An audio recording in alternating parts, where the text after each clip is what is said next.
MotoGP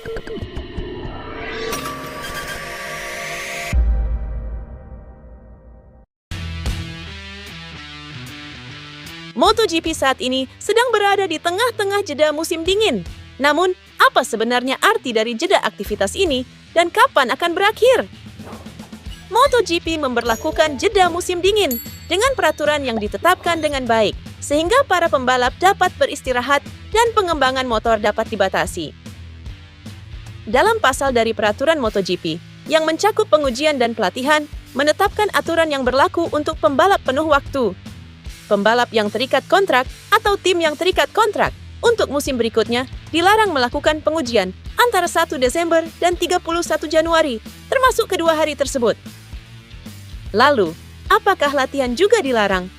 Para pembalap dilarang untuk menguji motor MotoGP selama liburan musim dingin, tetapi mereka bebas untuk melatih diri mereka sendiri dengan motor yang biasa digunakan di jalan raya. Sesi latihan pembalap ini bisa dilakukan di sirkuit manapun, kapanpun, termasuk selama periode larangan uji coba. Itu adalah sesi latihan, mereka bisa melakukan apapun yang mereka inginkan, tetapi mereka tidak bisa menggunakan motor dengan kategori yang sama dengan yang mereka balapan, ujar Direktur Balap MotoGP, Mike Webb. Ini bukan berarti para rider tidak boleh mengendarai motor dengan mesin berkapasitas besar di lintasan. Namun motor yang mereka pilih harus memiliki karakteristik yang jauh berbeda dengan prototipe MotoGP. Lalu, bagaimana liburan musim dingin berakhir? Para pembalap reguler diizinkan untuk melanjutkan pengujian pada bulan Februari setelah liburan musim dingin. Tes akan dilanjutkan dalam 2 tahap, tergantung pada status pembalap dan tingkat kelonggaran yang diberikan oleh masing-masing pabrikan. Tahun ini, tes shakedown akan diadakan di Sepang pada 31 Januari hingga 2 Februari dan terbuka untuk pembalap penguji, rookie, serta pembalap reguler dari pabrikan yang berada di kategori D di bawah sistem konsesi yang saat ini adalah Yamaha dan Honda. Pembalap resmi lainnya masih harus menunggu tes kolektif pertama yang akan diadakan pada 5-7 Februari, juga di Malaysia. Tes pramusim terakhir akan diadakan di sirkuit Buriram, Thailand pada 12-13 Februari dan terbuka untuk semua pembalap. Tes resmi ini yang diselenggarakan oleh Dorna dan IRTA menandai satu-satunya kesempatan bagi pembalap reguler yang tergabung dalam salah satu dari 3 pabrikan di kategori A hingga C untuk mengendarai motor MotoGP sebelum dimulainya musim ini.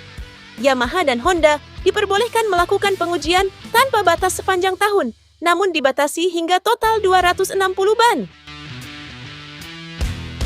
Pol Espargaro menjelaskan penyebab kurang kompetitifnya Honda.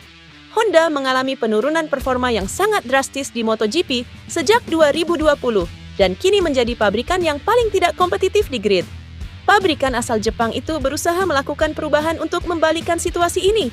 Pol Espargaro, yang pernah membalap bersama Repsol Honda pada 2021 dan 2022, menegaskan kepada todocircuito.com bahwa tantangan-tantangan ini tidak akan bisa diatasi hanya dengan usaha, sumber daya, atau investasi finansial. Mereka bekerja, saya tahu mereka bekerja.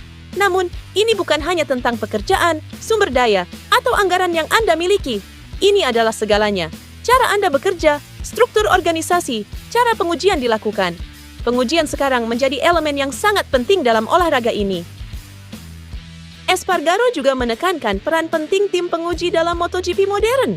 Menurutnya, Honda harus memperkuat sektor tim penguji mereka. Para pembalap membalap 2 kali dalam seminggu, jadi mereka tidak punya waktu untuk melakukan tes. Itulah mengapa sangat penting untuk memiliki tim penguji yang kuat.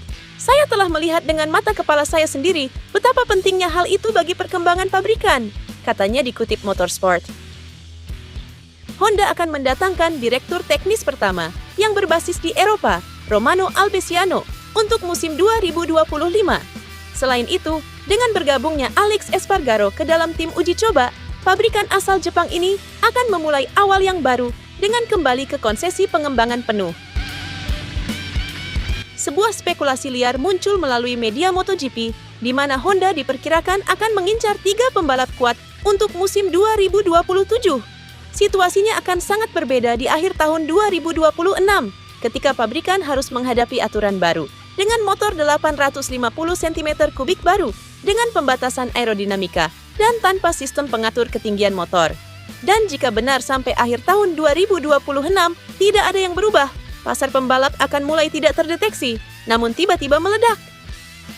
Dirangkum dari laman GP1, pabrikan berlogo sayap tunggal mengepak. Ini disebut akan mendatangkan 3 pembalap beken sekaligus. Salah satu calon pembalap Honda di MotoGP 2027 adalah Pedro Acosta.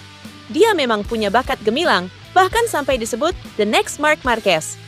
Terlebih dengan kabar KTM akan mundur dari MotoGP akhir tahun 2026, membuat Pedro Acosta menjadi komoditi panas di bursa transfer pembalap. Kemudian, ada nama Jorge Martin. Ketangguhan pembalap yang satu ini tak perlu diragukan lagi. Dia bahkan sukses merebut gelar juara di MotoGP 2024.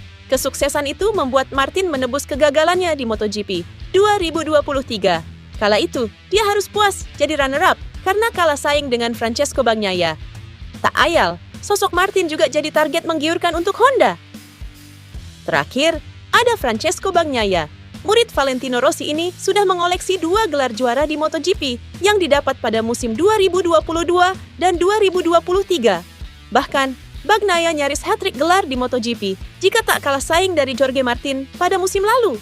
Di MotoGP 2024, pembalap yang akrab disapa Pecco itu pun masih difavoritkan juara. Jika Honda bisa membujuk Bagnaia pindah ke timnya, hal itu akan jadi gebrakan besar yang dilakukan Honda, dan itu bisa jadi kabar mengejutkan di pentas MotoGP. Valentino Rossi kembali menggelar event tahunan La 100 km dei Campioni di Motor Ranch, Tafullia, Italia pada 10-11 Januari 2025. Balapan bertema persahabatan yang juga dianggap cukup prestisius ini telah memasuki edisi ke-9. Gelaran ini dicetuskan pada 2014, setahun usai pembentukan VR46 Riders Academy. Rossi pun mengundang para rider terbaik dunia dari berbagai disiplin, baik MotoGP, World Superbike, Motocross, Flat Track, maupun Supermoto. Dengan begitu, Rossi dan murid-muridnya bisa mengasah talenta lebih jauh. La 100 km dei Campioni biasanya digelar pada bulan Desember, usai semua kompetisi balap motor berakhir. Namun, La 100 km dei Campioni edisi ke-9 tidak digelar pada Desember 2024, melainkan pada Januari 2025. Edisi 2025 diikuti oleh 46 pembalap, termasuk Rossi, dan akan dibagi menjadi 23 tim. Rossi mengumumkan daftarnya lewat Instagram pada Jumat 3 Januari. 8 rider MotoGP pun diundang, yakni Pedro Acosta, Pecco Bagnaia, Enea Bastianini, Marco Bezzecchi, Augusto Fernandez, Luca Marini, Franco Morbidelli, dan Miguel Oliveira.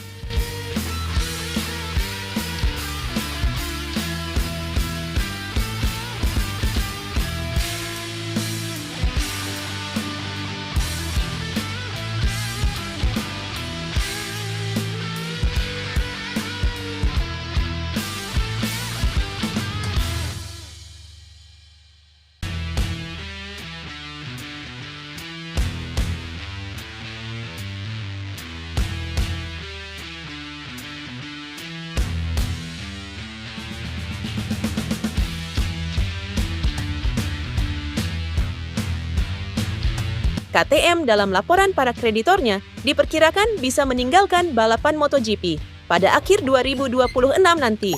Kelas elit MotoGP terancam, begitu juga untuk kelas-kelas di bawahnya, di mana seperti kita ketahui, KTM memiliki jumlah peserta yang signifikan.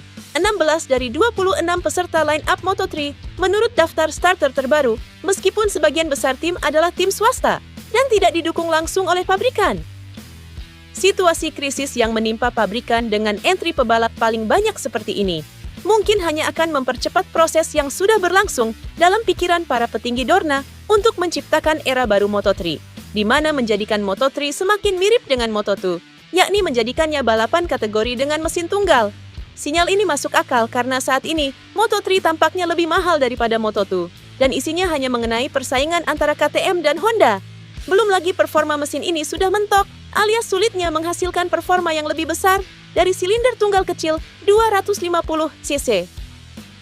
Jadi, pada dasarnya landmark pertama dari regulasi teknis Moto3 era baru yang diperkirakan akan dimulai juga pada 2027 dan mulai dibahas atau mungkin mulai diputuskan pada pertemuan FIM pada Februari 2025 yang akan datang.